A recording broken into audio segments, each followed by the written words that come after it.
Hello, ladies and gentlemen. I'm Matt Thompson here from the NSCA, here to talk to you about optimizing squat technique. So this article appeared in the Strength and Conditioning Journal, and it covers a few of the key technique points that you want to look at with the squat.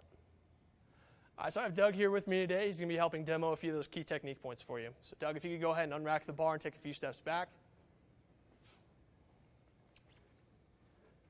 All right, so one of the first elements we want to look at is stance width. For Doug, that's about shoulder width. Might be thinner or wider for some athletes depending on their mobility and a few other key indicators. For Doug, also you'll notice his feet are almost directly ahead. That's in a pretty safe range, anywhere from directly ahead to about 45 degrees point outwards. All right, so I'm going to have Doug drop into a parallel squat here.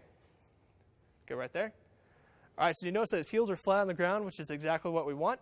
If you see him tip up onto his toes, see those heels float up, that's going to cause a much greater stress on the knee. So I'm going to have him drop back, kind of along those same lines. One of the things that the article mentions is that if the knee is in front of the toe, you might see a little greater stress on the knee. But the danger of trying to limit that too much is that you'll see greater stress on the lower back and the hips. So as long as his heels are flat, I'm pretty happy with that, even if the knees are a little bit in front of the toes. All right, Doug, go ahead and stand up for me.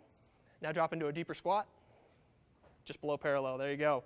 So squat depth is obviously a big issue, and a lot of people talk about it. As long as Doug is staying in a pretty safe range there, he's good. Basically, the only difference that you'll see is a much greater contribution from the glutes in terms of percentages. You also might see a little bit greater stress on the knee, but that's about it. Good, Doug, if you could go ahead and stand up and rack the bar for me. All right, ladies and gentlemen, so those have been some of the key points from the article Optimizing Squat Technique from the Strength and Conditioning Journal. We went over stance width, we went over where the heels should be, flat on the ground, the knees in relation to the toes, as well as the depth of the squat. So for more information, check out the article on nsca.com.